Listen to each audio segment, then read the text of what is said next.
All right, guys, Christmas is almost here, and that certainly makes me think of video games because I would always get a new video game for Christmas or my birthday. My birthday was just December 19th, so always video games on the mind.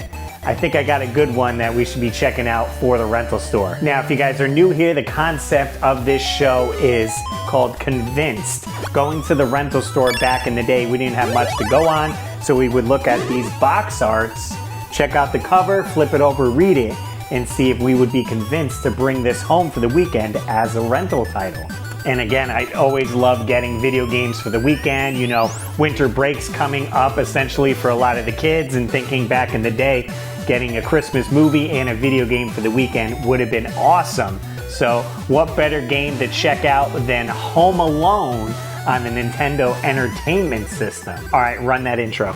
Gaming sure has changed over the years. Back in the day when you rented a video game, it wasn't so simple. You couldn't just go online and look at some gameplay at your own leisure. You had to pick up a box, look at some text and some pictures, and see if you were convinced.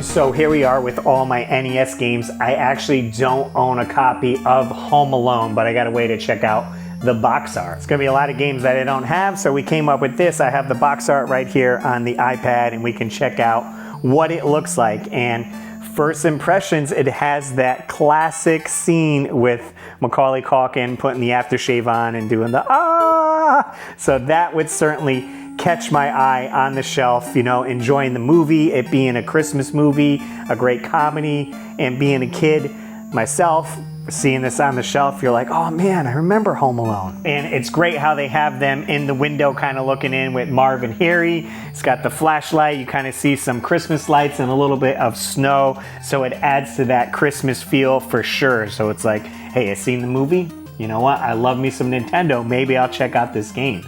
So we would grab it and then flip it over. Let's see what the back has to offer. Have the Wet Bandits met their match? As young Kevin McCallister, you have mistakenly been left home alone this Christmas by your family.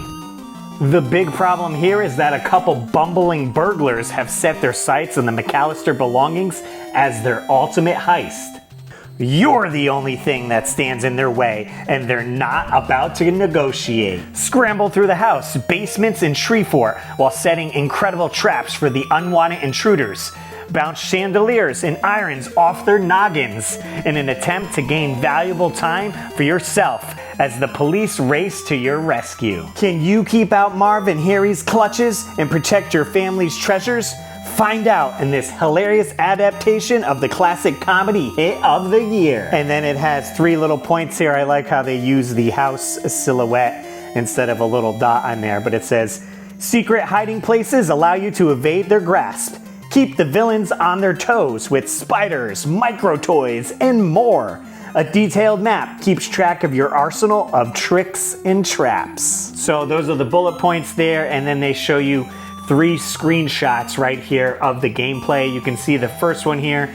Kevin's in his treehouse, and you can see the rope that kind of goes across to the house, and there's a ladder down there. And the next screenshot looks like it's in the house, and you can see one of the bandits there, whether it's Marv or Harry, I can't tell. He's in like a green jumpsuit or something, but you see the layout. So it must be downstairs because I see some stairs going up, which he's running away from one of the bandits. And then the last screenshot, it looks like it's the basement. You see some of the bricks there, and looks like Kevin's trying to hide or do something by a dresser. So it gives some basic gameplay there. You can see definitely what the graphics look like, what Kevin looks like in one of the bandits, and what it might be like running through the house, evading the bandits and setting traps. So that's certainly the mindset you have to put yourself in, looking at the back of this box, reading that description, and seeing the gameplay that they show you. Would this be something you probably want to take home for the weekend, maybe on winter break, and play this game? I've never personally played it, and it came out on NES, Game Boy, Super Nintendo, Sega, and I believe they all play a little bit differently on there. So It could be a gamble if it's going to be a good game or not. I know a lot of people probably enjoyed the movie, so then you're going to gravitate towards, well, I'm going to rent the game, right? Certainly curious to hear your thoughts and if any of you guys actually rented this back in the day or have played it. I'll probably end up doing a live stream of this game because it's not very long. I guess you literally just have to wait till the cops show up, so you need to survive for like 29 minutes. How hard that is, I'm not quite sure, but it'll be fun to find out. And certainly, guys, if you have any games you want me to check out here on the show, leave them in the comments section. I'd be awesome to check it out and dive into it and see if they would be a rental we would take home for the weekend. And if you guys do love Nintendo games as much as I do, I just dropped a video breaking down the top 25 NES games that have awesome graphics. So be sure to check out that video. And again, checking out Home Alone on the NES right here, looking at the box art. Reading the description, you have to ask yourself, were you convinced?